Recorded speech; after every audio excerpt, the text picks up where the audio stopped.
Gracias, Jesús, por tu poder. Gracias, Jesús, por tu unción. Señor, porque no podemos resistir a ese lazo de amor que tú has puesto sobre nuestras vidas. Y sé, Señor, que tú cumplirás el propósito que has determinado para con cada uno de nosotros, a pesar de nuestra terquedad, a pesar de nuestra carnalidad, a pesar de nuestra testarudez, a pesar de nuestra condición actual, Señor, porque tú comenzaste una obra maravillosa en cada uno de nosotros y la vas a concluir. Gracias, Jesús. Amén. Puede sentarse. Abra su Biblia. Hoy vamos a concluir esta serie de Entrenando para ganar la carrera. La semana pasada estuvimos mirando a Jesús como el gran reformador de la iglesia, el gran reformador de la vida del ser humano, aquel que revolucionó y vino a distorsionar y a desbaratar cualquier sistema religioso que se pueda oponer al reino de los cielos, aquel que vino a trastornar los cimientos de lo que creían conocer a Dios. 1 Corintios 9, versículo 24 dice: no se dan cuenta de que en una carrera todos corren, pero solo una persona se lleva el premio. Así que corran para ganar. Todos los atletas se entrenan con disciplina. Lo hacen para ganar un premio que se desvanecerá, pero nosotros lo hacemos por un premio eterno. Por eso yo corro cada paso con propósito. Todo lo que el cristiano hace en el camino del reino de los cielos es con un propósito: conocer a Dios, establecer su reino, predicar el evangelio y crecer en la virtud y en la santidad. Si cualquier cosa que tú haces te lleva para lograr cumplir alguna de las cosas que acabo de mencionar, va bien. Va bien.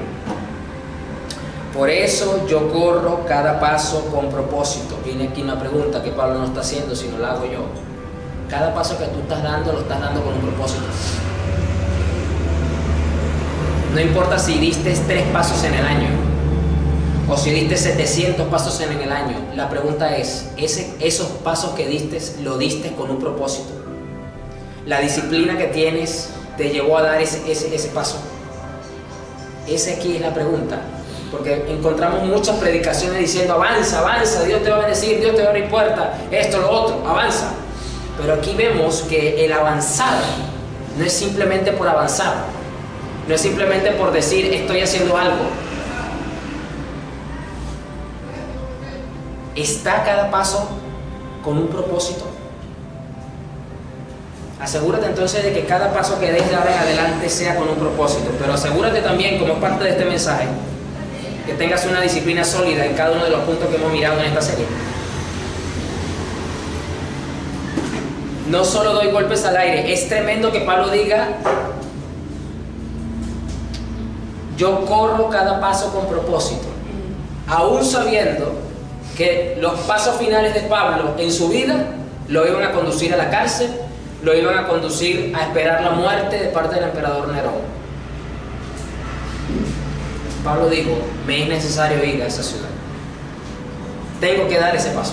Es un paso con propósito, porque mi vida finalmente va a ser una ofrenda final al Señor. No solo doy golpes al aire, disciplino mi cuerpo como lo hace un atleta.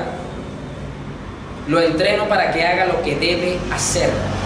No vamos a poder cumplir con nuestros deberes, no vamos a poder dar pasos de calidad, pasos de propósito, si no revisamos la disciplina que llevamos. Por eso Dios está hablando y está finalizando esta serie.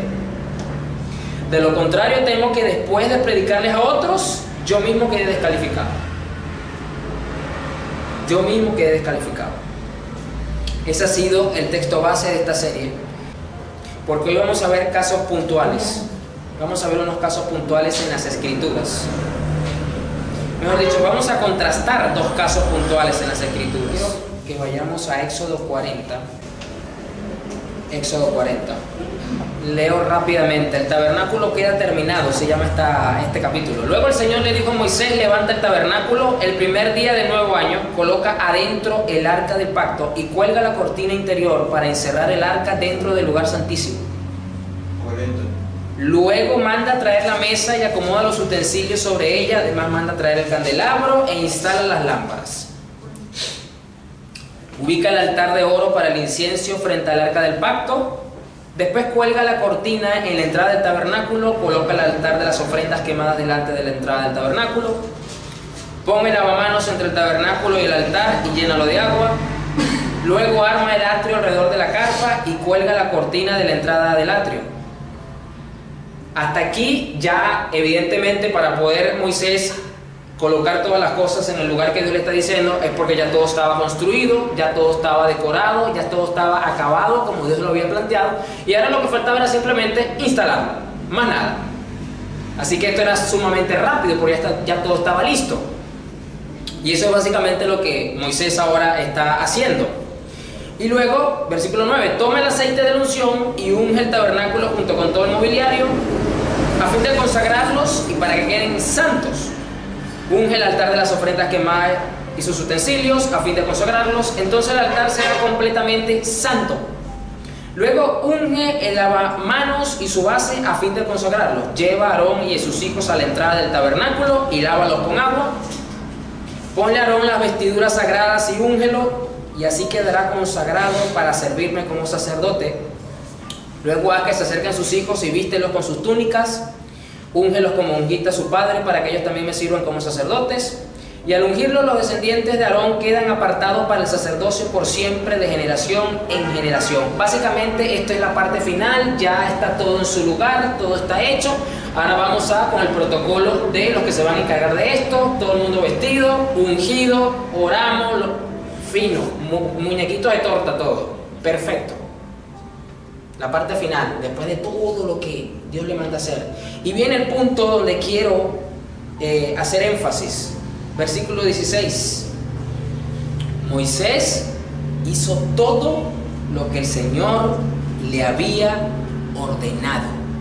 Y fíjese que lo dice justamente después de las instrucciones finales. No bastaba con que él mandase a realizar el arca, el tabernáculo y todos los utensilios. No, hasta que él no concluyó con la última instrucción de Dios, que era ungir y todo lo que acabamos de leer, no se escribe en las Escrituras que Moisés no había cumplido con todo lo que Dios le había ordenado hacer. En pocas palabras, no se dice que Moisés había obedecido. Hasta que tú no concluyas con las palabras exactas que el Señor te está demandando y te está exigiendo, no te va a reconocer como obediente. Y mire que hasta este punto ya Moisés había hecho bastante, porque había hecho todo. Todo estaba elaborado, todo estaba construido, todo estaba listo. Pero hasta que no colocó las cosas en el lugar donde tenían que estar, hasta que todo el mundo no estaba vestido como Dios quería, hasta que no todo el mundo estaba ungido, listo, el protocolo, todo, no se dice en las Escrituras que Moisés había cumplido con Dios en todo. No se dice. Y a veces nosotros los cristianos tenemos esa percepción de que, bueno, Señor, pero he hecho bastante, pero no lo has hecho todo. Puedes hacer mucho, pero no lo has hecho todo. Y de eso se trata. Parte de esta disciplina que el Señor está demandando, que nos tenemos que entrenar para esta disciplina, no basta. Al Señor no le basta con que tú lo hagas, con que tú hagas bastante. Se trata de que tú lo hagas todo de la forma como Dios te lo demanda. Y siempre nos queremos conformar con que, Señor, pero es que yo he hecho mucho para ti. ¿Cuántas veces a lo mejor en nuestro corazón no lo hemos dicho? De forma indirecta quizás, a lo mejor los que ya tienen más tiempo en el Evangelio y se ponen a hacer un recuento de las cosas que han hecho para Dios a lo largo del tiempo. Pero aquí la pregunta no es cuánto has hecho, sino la pregunta es, ¿hiciste todo lo que Dios te mandó a hacer? en el tiempo en que Dios te lo mandó a hacer, porque Moisés tampoco es que tenía toda la vida para hacer esto. Ya usted sabe que Dios, cuando lo usa para sacar al pueblo de Egipto, tenía 80 años. Así que tampoco que tenía mucho tiempo por delante, como para hacerlo en el tiempo, a su ritmo, mejor dicho. No. ¿Estás tú haciendo las cosas que Dios te mandó a hacer en el tiempo que Dios te lo mandó a hacer? ¿O todavía estás en la parte de he hecho bastante? La pregunta es, ¿lo has hecho todo? Dios puede decir de ti, ¿tú te puedes comparar con Moisés en esto? Pregunto yo, porque siempre cuando nosotros abordamos las escrituras nos gusta compararnos de alguna manera con los personajes de la Biblia. Bueno, Señor, yo quiero como Moisés verte cara a cara, ya yo te conozco cara a cara, he visto tu poder, esto. Pero en este pedacito, en este solo versículo, ¿tú puedes decir, me parezco a Moisés en esto? Que Dios diga de ti que has hecho todo lo que Dios te ha ordenado. O como decimos en Venezuela, tenemos unos cuantos cables pelados por ahí todavía pendientes. Esos cables pelados ya están como Corpolé, ya llevan rato echando chispa ya. Corpolé para los peruanos es la corporación de luz de Venezuela que está centralizada en el poder de Maduro. Así que es un caos total, para que me entiendan. Lo que quiero decir entonces es que ahí está el sistema, pero está hecho un caos. Igualmente nosotros, podemos decir, he hecho bastante, pero eso está hecho un caos de igual manera.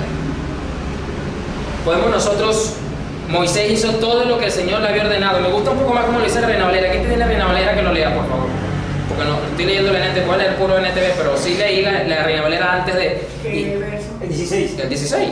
Moisés hizo conforme a todo lo que Jehová le mandó, así lo hizo. Hizo conforme a Jehová le mandó, así lo hizo. Lo hizo todo conforme Jehová le mandó. Moisés hizo todo lo que el Señor le había ordenado, dice aquí un poco más sencillo. O es que acaso usted ve que Moisés se conformó con haber hecho bastante. Esto es un elogio para Moisés. Pero pasa debajo de la mesa porque no es tan espectacular a lo mejor como en otros momentos de su vida. Pero que Dios considera a Moisés alguien obediente, esto sí es un seguidor de Dios. Y si nosotros somos cristianos, si nosotros decimos ser hijos de Dios, tenemos que capitalizar esto en nuestras disciplinas como seguidores de Dios. Ahora vamos a ver dos ejemplos precisamente de este punto en particular. Vamos a mirar dos casos. A los dos casos, Dios le dijo una cosa a ambos. Vamos a ver cuál fue el resultado final. Y usted sacará sus propias conclusiones. Vamos a ver el primer caso. Ok, vamos a 2 de Samuel 5, versículo 17. 2 de Samuel 5, dígame cuando ya lo consiga. 2 de Samuel 5, 17. Amén.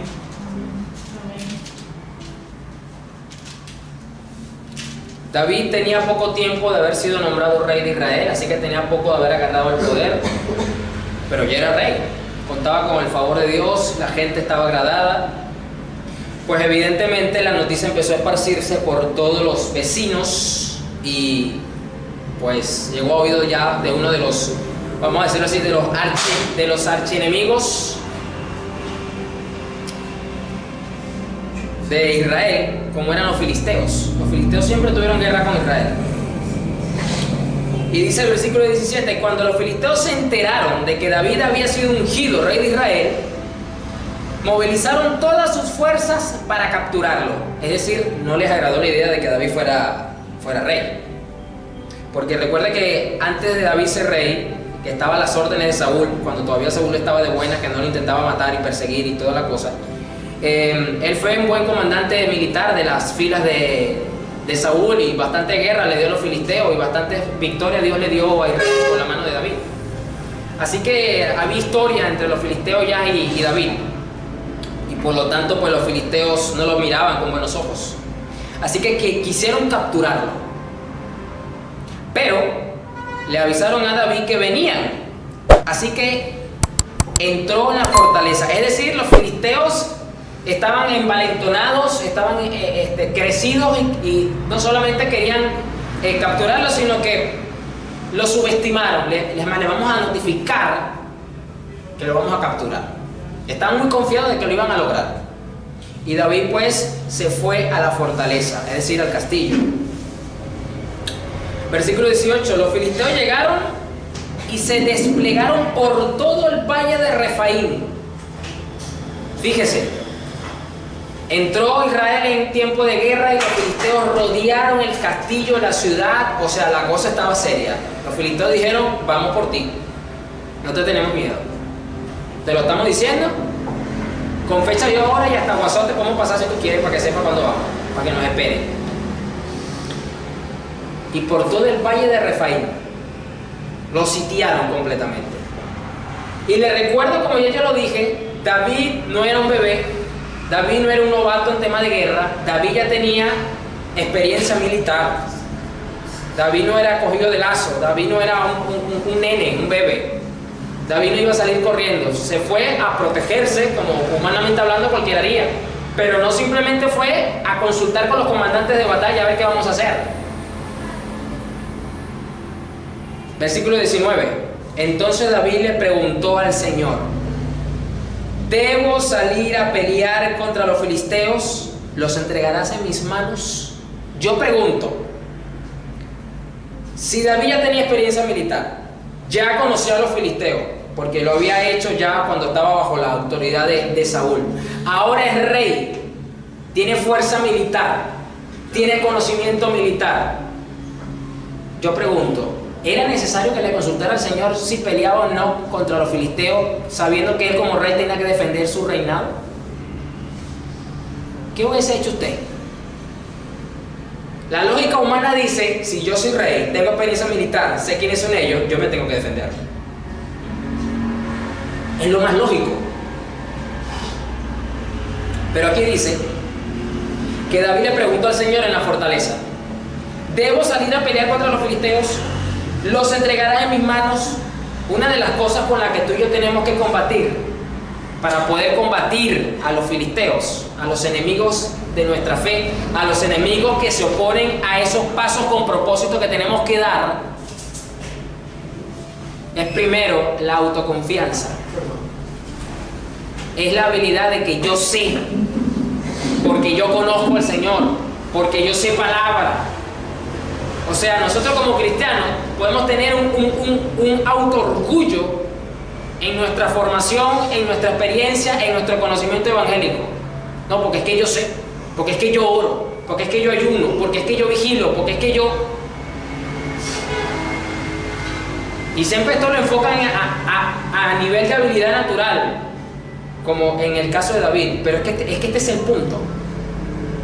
Que mientras más tú conoces al Señor, más dependiente de Dios tú te vuelves. No dependiente de tu habilidad o de tu disciplina espiritual, de tu capacidad de orar o no, de entender o comprender las escrituras, de tu formación en el ayuno. No. Tú no confías en eso. David no se confió en su propio brazo. Él fue a consultar al Señor. ¿Debo salir a pelear contra los filisteos? Pregunta sencilla y directa. ¿Los entregarás en mis manos? No solo voy a pelear contra ellos, Señor. ¿Será que es que tú me lo vas a permitir dominarlos? ¿Lo vas a poner en mi mano? O sea, yo voy a poder hacer lo que yo quiera con ellos. Y el Señor le contestó a David, sí, adelante. Te aseguro que te los entregaré. David no dio un solo paso. No hizo despliegue militar de nada hasta no tener una respuesta del Señor clara y concisa. Te aseguro que te los entregaré. Entonces David fue a Baal Perasim y allí derrotó a los filisteos. El Señor lo hizo. Y esto es lo tremendo. Dios nos da la estrategia exacta y precisa que tú necesitas, pero tú la tienes que ejecutar. Tú la tienes que ejecutar. David recibió la estrategia clara y precisa, recibió la orden y respaldo, y él se movilizó militarmente contra los filisteos. Yo conversaba ayer con uno en un punto de la conversación, y alguien decía, pero es que esta persona quiere que Dios haga todo. Dios no lo va a hacer todo, porque está esperando que Dios haga. No. Dios te va a dar la directriz, Dios te va a dar la estrategia exacta que necesitas aplicar, pero tú la tienes que ejecutar. Tú la tienes que ejecutar. Eso lo hacen los atletas. El entrenador viene y da la orden y la estrategia exacta y precisa, y el capitán del equipo tiene que comunicársela al resto y ejecutarla tal cual, si quieren ver la victoria. No se pueden pasar ni un milímetro, no pueden cambiar nada, porque está en juego la derrota o la victoria del campeonato. Es así. Entonces David fue a Baal-Perasín y allí derrotó a los filisteos. El Señor lo hizo, exclamó David. Él irrumpió en medio de mis enemigos como una violenta inundación. Si tú quieres ver el despliegue, el favor y la gracia de Dios en ti y en lo tuyo, asegúrate de cumplir con todo lo que Dios te ha ordenado hacer. Con todo, no con bastante, con todo. Y vas a ver, como lo dice acá, un despliegue de Dios inigualable. Así que llamó a ese lugar Baal-Perasín, que significa el Señor que irrumpe. Todos queremos que Dios irrumpa en medio de la dificultad en lo que se nos presenta, en medio de la escasez, en medio de la enfermedad, en medio de cualquier cosa. Si usted quiere ver que Dios irrumpe, no confíes en tu habilidad evangélica, confía en el Señor y asegúrate de cumplir con todo lo que Dios te ha ordenado hacer. Los filisteos abandonaron allí sus ídolos y David y sus hombres los confiscaron. Versículo 22, pero esto no concluye aquí. Pero poco tiempo después, los filisteos volvieron y de nuevo desplegaron en el valle Refaim. Porque ese es el detalle, que tenemos victorias temporales, pero más adelante el enemigo nos está esperando otra vez en la bajita. Usted agarra aire, usted se relaja, usted se acomoda un poquito, usted agarra fuerza, y en el semáforo nos está esperando otra vez. En la recta, al final de la recta, cuando viene la curva, ahí nos está esperando otra vez. ¿Y qué hizo David? Y de nuevo David le preguntó al Señor qué debía hacer. Ya va. David no podía haberle aplicado la misma que le había dicho Dios antes, volvérsela a aplicar a los filisteos. Ya Dios les había dicho que sí. O sea, no se confió. Es que Dios me dijo la vez pasada, vuélvele a preguntar. Aunque el escenario sea el mismo, vuélvele a preguntar.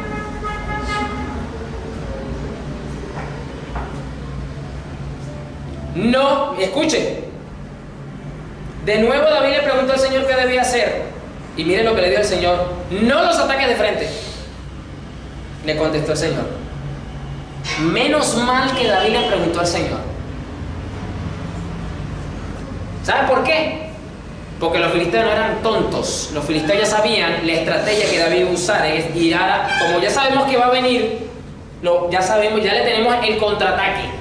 Por eso yo le dije, Dios le dice, no los ataques por el frente. Le dio la estrategia. Por eso que tú y yo siempre tenemos que ir y escuchar a Dios, porque aunque la circunstancia pueda ser la misma que afrontaste hace un tiempo atrás y lo que está cambiando son pequeños detalles, es bueno que tú sepas, que tú vayas y consultes para que Dios te dé la estrategia exacta para abordar esa situación. No te confíes. No los ataques de frente, le contestó el Señor. En cambio, rodéalos y cerca de los álamos, atácalos por la retaguardia. Cuando oigas un sonido como de pies que marchan en las copas de los álamos, mantente alerta. Tú tienes que estar alerta, porque Dios te va a dar la señal en el momento exacto en el que tú tienes que ejecutar lo que Dios te está mandando a hacer. Tienes que estar alerta. De nada te sirve ir a consultar si tú no estás alerta, porque la orden de Dios no fue dale la vuelta y atácalo. No, dale la vuelta, espérate la señal, y cuando escuches la señal es que vas a atacar. Antes no. Cuando oigas un sonido como de pies que marchan en las copas de los álamos, mantente alerta. Esa será la señal de que el Señor va delante de ti para herir de muerte al ejército filisteo. Y entonces David hizo lo que el Señor le ordenó e hirió de muerte a los filisteos desde Gabaón hasta Geser. Y de esto se trata, de cumplir cabalmente las formas y las maneras de Dios también. Ahora vamos a ver, en este caso podemos decir que vemos un caso en el que David sí cumplió, fue considerado por Dios como alguien obediente. Bueno, ya sabemos que David fue considerado alguien conforme al corazón de Dios, y no fue precisamente porque era perfecto, porque usted sabe que perfecto no era, sino era un hombre que consideraba a Dios en todo y tenía temor reverente por Dios. Vamos a ver ahora en 1 de Samuel, capítulo 13. 1 de Samuel, capítulo 13. Vamos a ir ahora un poquito más atrás en la historia. En este punto el rey es Saúl. Todavía David ya había sido profetizado, pero todavía no estaba en juego todavía David como rey. Capítulo 13, vamos a mirar un poquito el contexto, a ver qué está pasando acá con Saúl. Saúl tenía 30 años, versículo 1, cuando subió al trono y reinó durante 42 años, es decir, que murió a los 72. Duró 40 años, David se lo tuvo que calar como 30, más o menos, entre las persecuciones, que la bipolaridad que le daba y toda la cosa. Paciencia con Saúl. Versículo 2, Saúl eligió a 3.000 soldados electos del ejército de Israel y mandó a los demás hombres a casa. O sea, me le metió un filtro bien bueno a los hombres que podían luchar. Llevó consigo a 2.000 de los hombres escogidos a Migmas y a la zona montañosa de Betel. Los otros 1.000 fueron con Jonatán, el hijo de Saúl, a Gibea, en la tierra de Benjamín. Poco tiempo después, Jonatán atacó y derrotó la guarnición de los filisteos en Geba, y la noticia corrió rápidamente entre los filisteos. Entonces Saúl tocó el cuerno de carnero por toda la tierra y dijo: hebreos, escuchen esto, levántense, sublévense. Así que todo Israel oyó la noticia que Saúl había destruido la guarnición filistea en Geba, y ahora los filisteos odiaban a los israelitas más que nunca. Esta es la razón, ya yo le dije, los hebreos y los filisteos tenían historia, así que le tenían odio, como lo dice aquí, los filisteos a los hebreos. Entonces todo el ejército israelita fue llamado para unirse a Saúl en Gilgal. Los filisteos reunieron un ejército poderoso de 3.000 carros de guerra, 6.000 hombres para conducirlos, y tantos guerreros como los granos de arena a la orilla del mar. Vaya, era un ejército muy superior al que tenía Saúl. Acamparon en Migmas, al oriente de Ben-Aven. Los hombres de Israel vieron el gran aprieto en el que estaban, y como estaban fuertemente presionados por el enemigo, trataron de esconderse en cuevas, matorrales, rocas, hoyos y cisternas. Algunos cruzaron el río Jordán y escaparon a la tierra de Gad y de Galaad.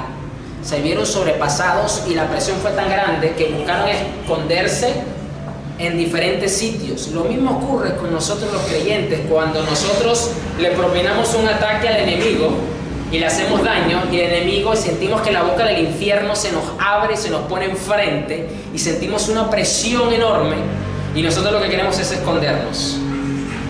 Nosotros lo que queremos es agarrar nuestra fe y resguardarla, y nos sentimos así espiritualmente, presionados, que queremos como que retroceder, y algunos dan pasos y retroceden en su vida espiritual, y nos podemos sentir así como estos hombres. Nos sentimos cargados y presionados inmensamente, y sentimos que como que de esta no salimos. ¿Cuántas veces usted y yo no nos hemos sentido así en algún punto de nuestra vida? Ahora bien, esto es el contexto de lo que está pasando para poder ahora entender mejor el punto donde yo quería llegar. Versículo 7, pero voy a leer la otra parte, la mitad del versículo. Mientras tanto, Saúl se quedó en Gilgal y sus hombres temblaban de miedo. Es en ese momento en el que sentimos la boca del infierno abierta, que la presión la estamos sintiendo cada vez más. Y sentimos que como que la fe nos está fallando y el miedo está ganando terreno.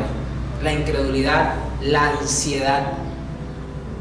Y es tan fuerte el tema de estos que una persona puede tener hasta aparentes manifestaciones psicosomáticas de enfermedades que no existen. Del miedo, de la ansiedad que puede tener una persona por presiones. Versículo 8. Durante 7 días, escuche, durante 7 días Saúl esperó allí según las instrucciones de Samuel. Pero, aún así, Samuel no llegaba. Ahí es donde se pone a prueba nuestra resistencia de esperar en Dios en fe. Y pasa el tiempo y sentimos que la promesa de Dios se retrasa. Porque no sabemos cuándo Dios va a llegar y se va a manifestar. No sabemos en qué momento Dios va a venir en nuestro socorro. Y todo creyente tiene un nivel de resistencia, espiritualmente hablando. Y es precisamente la circunstancia y la presión lo que Dios quiere usar para que ese nivel de resistencia sea grande cada día más. En el caso de Saúl, fueron 7 días. 7 días siendo obediente. Esperando. Con esa presión, viendo que los soldados están aterrorizados, mirando que están desertando, otros están brincando la talanquera, otros se están yendo por el Darién, de todo. Aguantando 7 días como rey. Pero aún así, Samuel no llegaba. Saúl se dio cuenta de que sus tropas habían comenzado a desertar.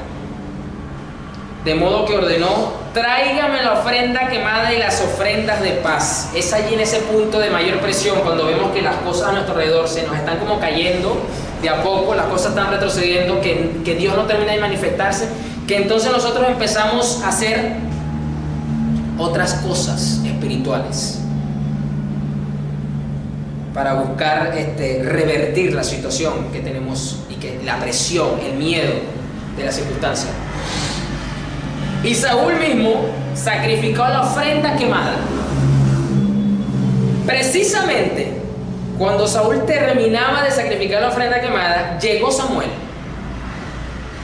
Oye, se hubiese aguantado por lo menos unas 12 horas más, por lo menos. Porque el tema de los sacrificios en el Antiguo Testamento no eran algo de que tú agarrabas un vaso de agua, le echabas azúcar y le dabas vuelta. No, eso llevaba unas horas de preparación. Si tan solo se hubiese aguantado unas horitas más, nada más. No nos dice por qué Samuel se retrasó. Pudo haber sido por diferentes razones. El hecho está que Samuel se retrasó un poco. Y precisamente cuando Saúl terminaba de sacrificar la ofrenda quemada, llegó Samuel. Saúl salió a recibirlo, pero Samuel preguntó: ¿qué has hecho? ¿Qué hiciste? Me huele como a ofrenda. Veo como humo. Veo como que un altar allá. ¿Qué hiciste, Saúl? Tengo curiosidad. No me quiero adelantar, quiero que tú me digas qué fue lo que hiciste. No quiero sacar conclusiones apresuradas. Dime, ¿qué hiciste? ¿Qué tienes allá hecho? Y Saúl le contestó: vi que mis hombres me abandonaban y que tú no llegabas cuando prometiste. Muchas veces nos pasa así a nosotros los cristianos. Sabemos que Dios nos ha prometido cosas, pero sentimos que la promesa como que se está retrasando. Porque estamos juzgando a Dios y no nos estamos dando cuenta. Estamos cuestionando a Dios de forma indirecta, y como la promesa se está retrasando, yo como que debo hacer algo. Y que los filisteos ya están en Micmas, listos para la batalla. Así que dije: los filisteos están listos para marchar contra nosotros en Gilgal, y yo ni siquiera he pedido ayuda al Señor. Mire la diferencia. Yo no le he pedido ayuda al Señor. Ahora yo pregunto: ¿Saúl tenía que hacer esto para pedir ayuda al Señor? ¿Por qué no hizo lo mismo que hizo David? David no hizo no usurpó funciones, no se puso a estar haciendo algo extra para llamar la atención de Dios. Simplemente se metió en la fortaleza y le preguntó a Dios. Sencillito. ¿Saúl no podía haber hecho esto? ¿O es que acaso el Dios de David era distinto al Dios de Saúl?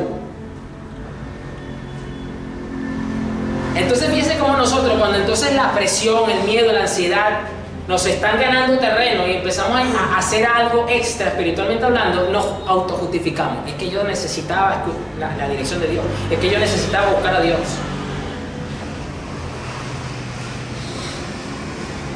De manera que me vi obligado a ofrecer yo mismo la ofrenda quemada antes de que tú llegaras.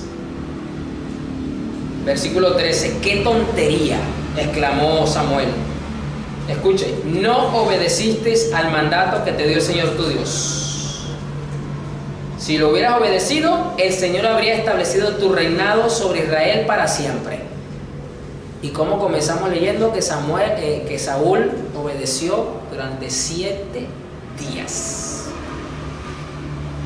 Es terrible que se haya echado por la borda, como dice el refrán, tanto nadar para morir en orilla, tanto aguantar en obediencia, y por un solo acto de imprudencia, de desobediencia, tiró por la borda todos los 7 días de que había soportado y fue considerado delante de Dios desobediente.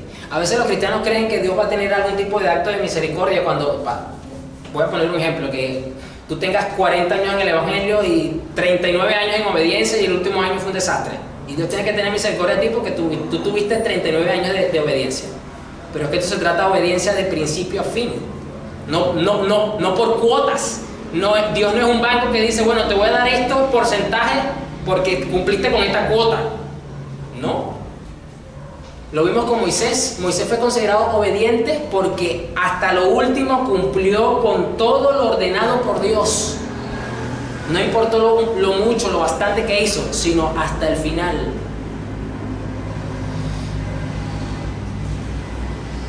Si lo hubieras obedecido, el Señor habría establecido tu reinado sobre Israel para siempre. Pero ahora tu reino tiene que terminar, porque el Señor ha buscado un hombre conforme a su propio corazón. Y el Señor ya lo ha nombrado para ser líder de su pueblo, porque tú no obedeciste el mandato del Señor. Por eso que tú y yo tenemos que ser entrenados, disciplinados, para poder cumplir con la estrategia, con la exigencia de Dios al detalle completamente. Por eso le dije, vamos a ver un contraste entre alguien que afrontó a los mismos enemigos, como lo hizo Saúl, y como lo hizo David, que también peleó contra los mismos enemigos como fueron los filisteos. Y miren la diferencia. Miren la diferencia. Los dos consultaron al Señor, con diferencias. Y solamente uno obedeció íntegramente la orden del Señor y fue considerado un rey obediente. Fue alguien que puede estar sentado al lado de Moisés porque ambos obedecieron a Dios. Entonces, ¿cuántas veces hemos sido como Saúl, que por la presión, por el miedo, por la ansiedad, porque vemos que las cosas se nos están derrumbando, empezamos a inventar, empezamos a obedecer según nuestro criterio y luego nos justificamos? Es que yo necesitaba hacer esto, lo otro, delante de Dios.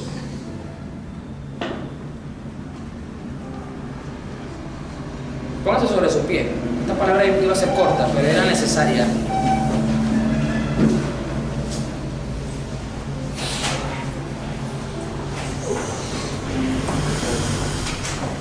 Una palabra corta.